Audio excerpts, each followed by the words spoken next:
things, football and Ravens and fun and Chargers and San Diego and all that. And I got to say, first off, Eric Weddle, give it up for Eric, everybody. Out with us tonight at Adams Jeep. Hartford County, the epicenter of Raven fandom. All right, so I got to ask you, a fella here is wearing a Phillip Rivers jersey. And, from the story that Pompey wrote, incredible relationship that you had there. And you talked about maybe never having that kind of a relationship again with a quarterback. You and Joe. And obviously when you sign here, you're putting your trust, not just in the money you're making, but you're moving your family. If you're going to win a championship, Joe Flacco is going to be a primary reason, So you had to compete against Joe a couple of times, and that's been mixed results. We've had good and bad out there. But tell me about Joe and that part of the decision and what it was like to have to leave your friends and the guys you went to battle with. Yeah, I mean, Joe's a very unique individual. He comes off as very cool, calm, never gets too high, never gets too low. But and you hate competing with that, right? No, when you're on the other side, yeah. you hate that he's calm, right? No, I don't mind that at all. I try to emulate that same thing. I don't get too high on big plays. I don't, get too low on bad plays. I try to stay even kill, and the course that you want to take, it'll eventually get back. And and then you get him in a setting where you're just hanging out with him, and he just lights up the room. His personality comes out. He's funny. He jokes around. He's super competitive. He has a lot of the qualities in all the great quarterbacks, and obviously his record in the playoffs, and has a Super Bowl under his belt for a reason. He gets in the playoffs and he turns into Joe Montana. Joe Cool. Part 2.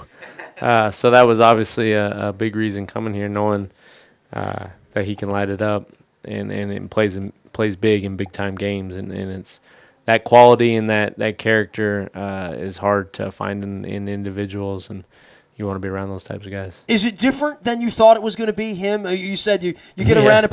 Because I'd say to people, look, I've been doing this 32 years. I'm celebrating 25 years of doing sports radio in December. I've met them all, and he is my favorite Baltimore athlete. Not just because he won a championship, because of the way he's conducted himself after he's won a championship. Because I've seen championships change guys here back in 01, and I'm sure you've seen it from the inside out, that people's personalities change with money, with fame, with success, with failure, with injury, with all of that. I think Joe's handled this with as much humor and as much grace. He still is sort of Willy Wonka about all of it to some degree. Being a kid from Philadelphia, he really is. He's definitely one of a kind, and the more we're around each other, the closer we get, and the battles we'll be in. We can always look to each other and push each other, and I think he knows that I'll be there for him on and off the field, and when you can build that rapport and that trust, it'll only make the group stronger in the end. So many people talked about the injuries last year. You saw from the outside, but when you chose to sign, I don't think you were saying, well, I wonder if Pitt is going to be on the field, and I hope Steve comes back, and, I hope Suggs. With Flacco was kind of a given. The other guys had some age, and obviously, Dennis of a similar faith and background. You would ask that question about LDS members. So, I find Dennis to be one of my favorite human beings through all of this stuff, and the grace he's had with these incredible injuries. But I could look him in the eye, and I think I would, and he did a show with me all Super Bowl year every week, and I never thought he was going to catch a pass in this league again. Did you think, and did you know him at all? And I'm sure he's a guy you've gotten to know pretty quickly here. Yeah. But when training camp started, I didn't think he would be on the team. I thought, I'm not being mean, I thought they were kind of humoring him and saying, hey, we're not going to be the reason you don't play. Yeah. You're going to be the reason you don't play. And at some point, you either won't be good enough or you just won't make it all. No one bet on him. Almost everyone bet against him.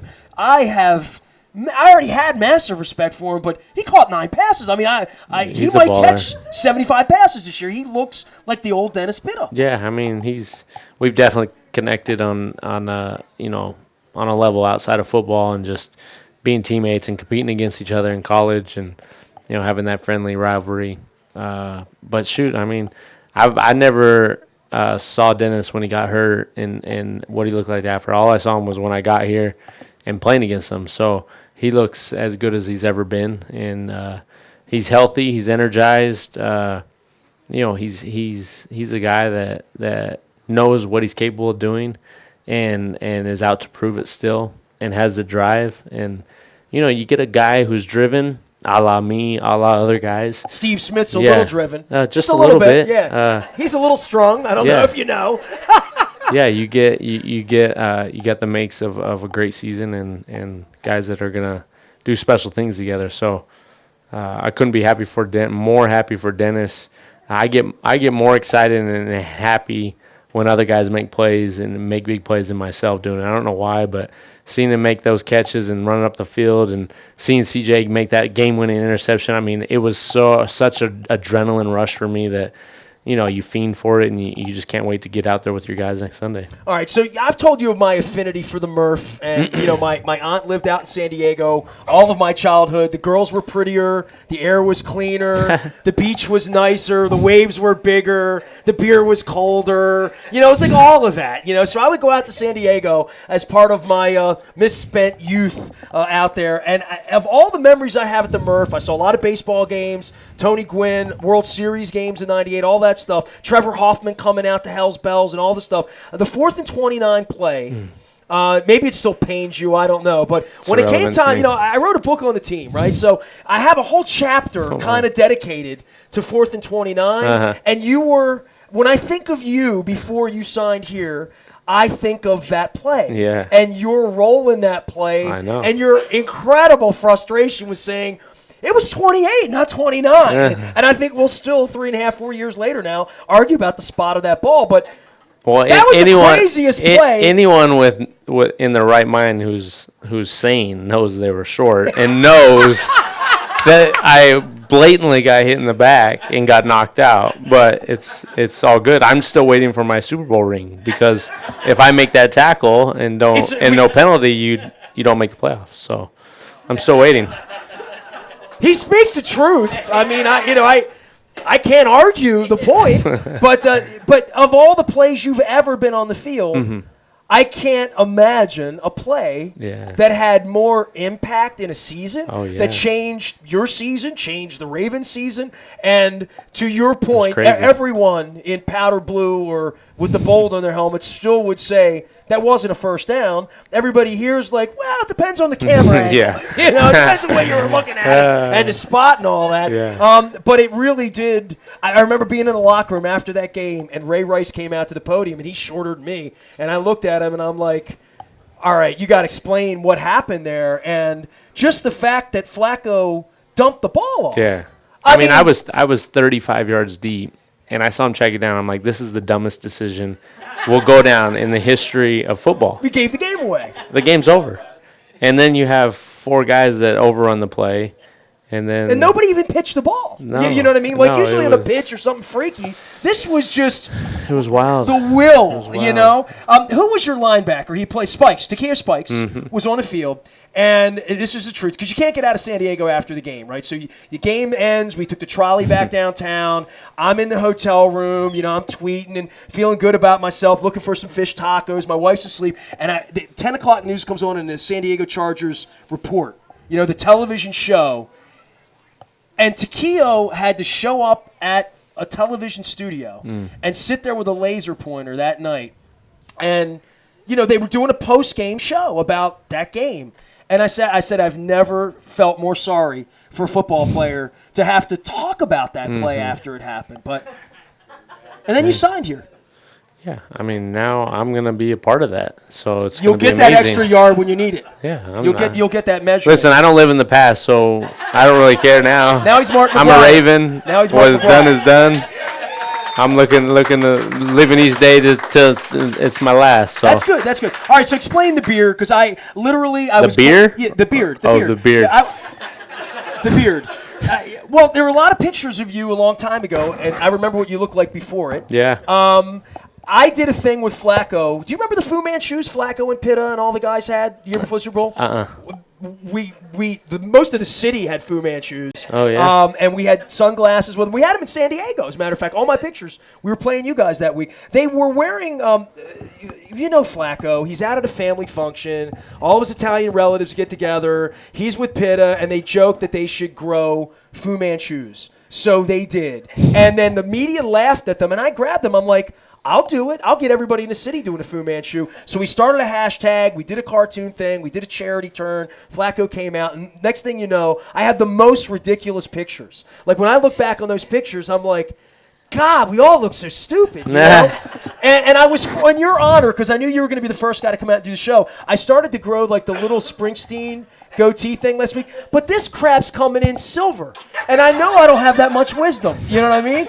So I shaved it off last week because I just looked so dumb. I mean, go back and look at my pictures last week, and you look so stately with your beard. Like, give me this and give me your wife's decision, and like, because the wives were really very much against the Fu Manchu. Like, Dana came to me, and Dennis's wife came to me, Matea, and they're like, you guys all looked like fools. I didn't want to tell you that, but we made it to the championship at that point. I mean, we made 2 weeks in. I mean, you gotta keep it rolling. It was close, but just it didn't get done. Yeah. So for you, decision on this, were you a facial hair guy at Utah or any point during this? No, I saw a picture of my dad with a big beard fishing down in Mexico, and that's where it originated from. I wanted to beat him. I never had grown one before, so I started growing one 3 years ago. 3 years ago? Yeah. So, okay. And then, it became this phenomenon over the last couple of years. And then there's the Flacco. My wife found the Flacco. Oh, see, you're laughing at his beard. That's bad. What if he laughs at yours? No, I look decent. That's not. You laugh when people see that. You look at me like, guys, he could pull it off. Hand me that. It's respectable. Yeah, this is the picture right here. So yeah, that's the Fu. Wow. Wow. Yeah. Wow. Wow, I was My right. wife will text that over, and you can break that out for number 5 tomorrow if you want. Pitta's look worse. I'm who sure. couldn't grow one? Morgan Cox tried, and it just wasn't happening, man. Yeah. I mean, we're like, I remember Ivan Dejo said, dude, what are you doing? I mean, Brendan was trying to grow one, and he's like, man, I'm half like African, and I can't grow one of these things, you know? But for you to start this thing and for the phenomenon, I mean, I think of like a Brett Kiesel. I think of someone like, ugly, trying to hide their face. You're a good-looking fellow. Right? What are you doing, Shit, it's fun. It's cool. It makes me unique, and I hate shaving anyway, so it gives me a reason not to shave. And forever? Is this we're gonna? I mean, I'll never shave. If I trim it or cut it down, I'll always have like a. This is the rest of your 9 life. o'clock shadow. Yeah. You like it? I haven't much. shaved in probably, I don't know, 8 years with a real shaver, like down to the. No, I don't do that anymore. Does your wife wonder what you used to look like, or any? I mean, she understands. Like if she tries to tell me what to do or tell me no, I usually do the opposite, and that's what's gotten me here today. So I'm gonna continue doing it. That's fine. What do you like about it? I mean, a chin strap. I mean, no. I mean, there's not really many pluses about it. The chin strap sucks. Your helmet usually falls off, but. You got to go with the good and bad. Anybody try to pull on it at the bottom of the pile? Yeah, when I lineman grab it, it hurts. But, I believe you haven't made a point for why you have it. I mean, give me a... I did, so I don't have to shave. And my job doesn't care what I look like as long as I play good.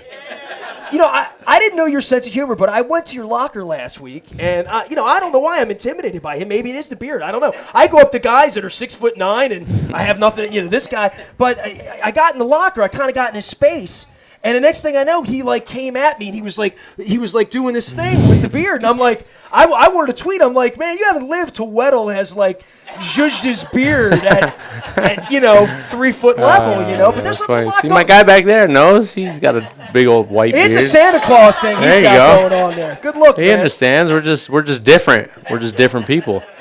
A lot of people can't grow a beard like us. Right. I couldn't. Mine looks more like his than like yours. You're just not man enough. Man, I thought he was a nice guy. Here come the insults, man. Right out of the bat. He's falling right. He's done his work on me too, obviously. The safety position and the value of the safety position. I remember when Ed Reed was probably the best player in the NFL. I mean, there was a period of time where he was the most impactful guy in the league. And, Brian Billick's my partner here. Brian would still say to this day, Ed, your safety, how much you want to make. I mean, that's the position, that's the way it pays, and, that's that. For you at the safety position, is it undervalued? Because it feels like it is a little bit on draft day, certainly versus corners and rush edges and other positions. There's less money in it to be a safety than there is to be a cornerback in the NFL. But from a value on the field standpoint, we certainly felt that when we lost Ed, that there was something quarterbacky. And certainly, I mean, it's a game of alignment, assignment, and technique. That's what it's about. And if you don't have alignment and assignment together, technique can be right, but you're in the wrong spot on the field. That's a big part of what you and would CJ, the people in the middle of the field, making sure that lines up. That comes with time, though. You see the game differently at this point, right? Yeah, I mean, it's definitely a process. I'm light years I was, 5 years ago, let alone 10 years ago, and you go through your growing pains, you live and you learn. But I think if you have the drive, I think if you have the appreciation of the game, you humble yourself to be coached up, to learn from other guys, to take what has helped them get to where they've gotten successfully. And if you want to be the best, I'm not into being average or being good. I go out every day, wake up early to be the best at what I do. And if you don't have that drive, then you're already behind the eight ball. And I think safeties are appreciated. I think they understand how valuable we are, not only in the locker room but on the field. We can cover, we can blitz, we can play the box. I think we have to be able to do the most on the field, whether it's covering tight ends or receivers, or being able to go in and play the box or blitz or play deep half, play the middle of the field. I mean, not many guys.